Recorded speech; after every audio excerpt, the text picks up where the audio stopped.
हे दोस्तों, आज का वीडियो हमारे टीनेज फ्रेंड्स के लिए है जो अपने करियर के लिए हायर स्टडीज़ चूज़ करने को तैयार हैं। उड़ान भरने को रेडी हैं, बस दिशा डिसाइड करनी है।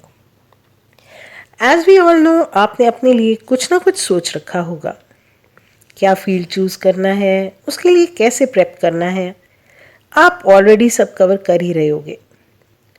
So guys, first of all, panic नहीं करना है, घबराना नहीं है। Keep your cool and try to understand the process step by step.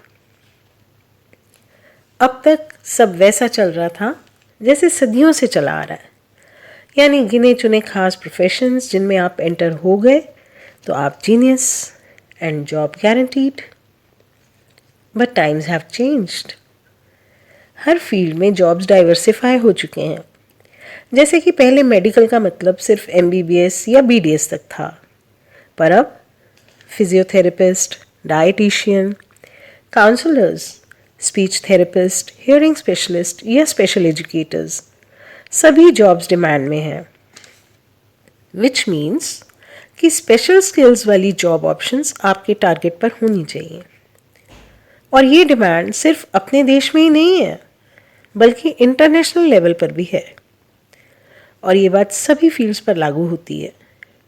तो फिर अब लॉन्ग रूट से प्लेन डिग्री कोर्स करना और फिर गवर्नमेंट जॉब के लिए UPSC ट्राई करना, इससे ऊपर उठने की ज़रूरत है दोस्त। क्योंकि जितना आप अपना स्कोप बढ़ाओगे उतनी जॉब ऑप्शंस बढ़ेंगी। अगर आप टॉप मोस्ट कोर्स चूज़ कर पाओ तो बहुत बढ़िया, अदरवाइज आपका फील्ड स्टिल आपको करियर के लिए गुड चॉइस ऑप्शंस दे रहा है। सो जब आप अपना फील्ड चूज़ करने लगो तो मेरे पेरेंट्स तो हमेशा से मुझे ये बनाना चाहते हैं, या हमारी फैमिली में सभी इसी लाइन में हैं, या फिर फलाने का जितना अच्छा स्टेटस है क्योंकि उसने ये फील्ड चूज़ किया। सिर्फ ये क्राइटेरिया आपके डिसीजंस का बेसिस नहीं होना चाहिए। टाइम आए तो वो चूज़ करो जो आपको अच्छा लगता है, यानी जिसमें आपका इंटरेस्ट हो, और इससे भी ज़्यादा ज़रूरी है जिसमें आप अच्छा परफॉर्म करते हो। क्योंकि ऑब्वियसली वो आपको अच्छा तो लगता ही होगा, लेकिन उसकी आउटकम या आउटपुट भी आप अच्छी दे पाते हो। उन स्पेसिफिक फील्ड से लिंक जितनी भी करियर ऑप्शन हो सकती हैं उन्हें चेक करो, सर्च करो। बहुत से फील्ड्स आपस में रिलेटेड होते हैं और इससे आपकी फाइनल ऑप्शंस और भी बढ़ जाती हैं। इन फील्ड से रिलेटेड जॉब्स का प्रोफाइल क्या है, नेचर ऑफ वर्क क्या है, पे स्केल्स क्या है, ग्रोथ के स्कोप क्या है और एलिजिबिलिटी क्राइटेरिया क्या है। ये सभी कुछ जानना और समझना अच्छा है, क्योंकि तभी आप अपने कोर्स ऑप्शंस को प्रायोरिटी वाइज लिस्ट कर सकते हो। वैल्यूड कोर्स हो और अच्छी रैंकिंग के इंस्टीट्यूट से हो तो आपका फाउंडेशन काफ़ी स्ट्रांग हो जाता है। ये तो हुई मेन स्टे की बात, जो आपको आपकी ड्रीम जॉब की तरफ लीड करेगा। अब बात करते हैं along with the main stay. अब जब आप अपने राह चल पड़े हो तो गाइस, इस पीरियड में आपके पास टाइम है, एनर्जी है एंड थैंकफुली ऑनलाइन रिसोर्सेज भी हैं। आप अपनी डिग्री कंप्लीट करने के साथ साथ खुद को कंप्यूटर कोर्सेज और लैंग्वेज कोर्सेज से भी इक्विप कर सकते हो। इसका फ़ायदा आपको जॉब के CV में तो मिलेगा ही, और अगर आप फर्दर स्टडीज़ करते हो तो पार्ट टाइम जॉब के लिए ये स्किल्स बहुत यूज़फुल होंगे।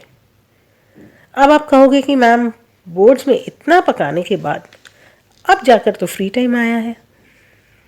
तो गाइस, मैं ये कहूँगी कि ये तो एक जर्नी है, अभी आपको डेस्टिनेशन नहीं मिला। बिलीव मी, ये most comfortable and convenient time है। हंसते खेलते एंजॉय करते आप कितने ही सर्टिफिकेट्स अपने बैकपैक में डाल लोगे, आपको इसका अंदाज़ा भी नहीं है।